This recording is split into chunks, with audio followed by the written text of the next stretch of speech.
My name is Amy Cohen, and I'm a member of Families for Safe Streets. Who here today is a parent? Raise your hand if you have kids. All right, we as a group here today are here for all of you, but I am particularly here for those of you with kids because 5.5 years ago, I kissed my son goodbye, and I never got to see him alive again. He was killed that afternoon after school across the street from our home by a reckless driver. This is an epidemic. It is happening on every street. We have solutions, and we are here today to urge the community board members to protect you, to protect your children, to do the right thing so that you don't put soil on your child's body and never be able to see them again. And I yield the rest of my time to Mary Beth Kelly, who lives nearby. Thank you, Amy. I'd like to know how many of you love somebody. How many of you have partners? I used to. For 35 years, this was my partner.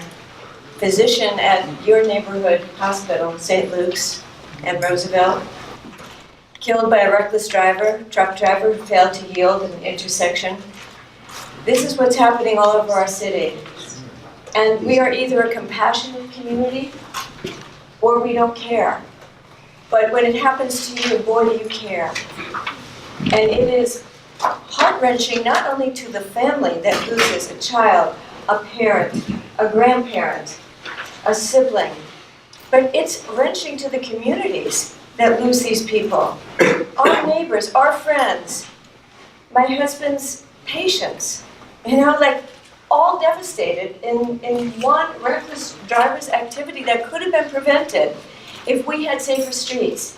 Now, why should Lower Amsterdam Avenue get the treatment that saves lives and Upper Amsterdam not? What if the measles health emergency that the Department of Health has declared was made something that only Lower Amsterdam Avenue got the vaccine for, but not Upper Amsterdam? How just would that be? To me, that would be totally unjust, lacking in compassion, heartless.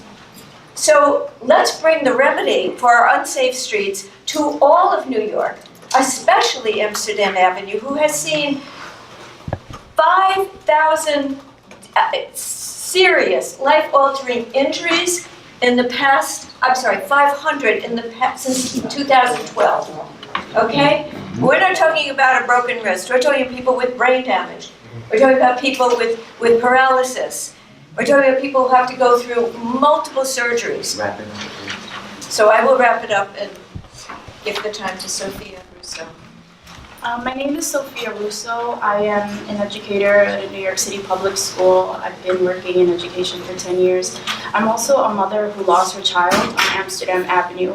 My daughter was 4 years old 6 years ago, walking to school hand in hand with my mother when a reckless speeding car drove up onto the sidewalk and hit both my mother and my daughter.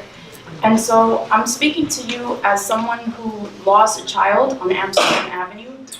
And I know that Amsterdam Avenue is plagued with out-of-control traffic and reckless driving and results in injury and death because I lost my 4-year-old child. If she were here today, she would be 10 years old. I don't have a picture of her, but she looked like a 4-year-old version of me, round face, curly dark hair. And so I know that these crashes and these deaths are preventable by designing streets that prioritize people and not cars. And so I'm asking the community board and the community to demonstrate ambitious leadership by embracing the notion that you have a responsibility to keep the people in this community who live here, work here, go to school here, commute here, safe. That's it. Traffic violence is an equal opportunity killer. It kills black and white and Latino and rich and poor and people from Upper Amsterdam Avenue and people from Lower Amsterdam Avenue. And everyone deserves leadership that puts in place the solutions to protect you as members of this community. Thank you. my family's from Washington Heights and live in the Bronx, but I've chosen to live my adult life where I don't need a car. It's really vital that roads are done the justice for the pedestrians, for able-bodied people like myself. I have the ability to get on a bike, and I can scoot out of the way as best as I can, but so many people in all of our lives cannot. And inaction is just inexcusable. It's about, if you want dedicated bus lanes because it's important, it's vital to give a community a way to transport themselves, then push for that. And I yield the rest of my time. Hi, hello everyone. My name is John Santiago. I used to reside in the area. I recently moved out in December of 2018, but my children are still enrolled in PS4 Duke Ellington. That's on 160th Street and Amsterdam Avenue. So this cause is very, it has an immeasurable impact for my children because when I was a teenager, I was involved in a motor vehicle accident. It was very serious. My parents were making their funeral arrangements for me. There was really no hope. The doctors told my parents that I wasn't going to pull through, but I'm standing here today.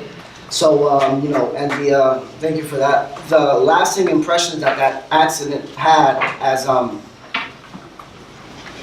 not going to say that it was unavoidable, but it had a long-lasting impressions on my life. And for something like that to happen for me, to my child or another child, it will be very tragic. So I don't think that we're here to pull on your heartstrings by telling you personal stories, our losses, things that we've experienced. If you just look at the statistically, in this city, the leading cause of injury-related death for children, the #1 cause is motor vehicle accidents. #2 for senior citizens.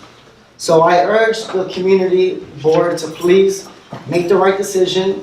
Unfortunately, we live in a society that is reactionary as opposed to being proactive in our approach to avoid accidents and horrific things from happening. So please, again, please make the right decision. Thank you.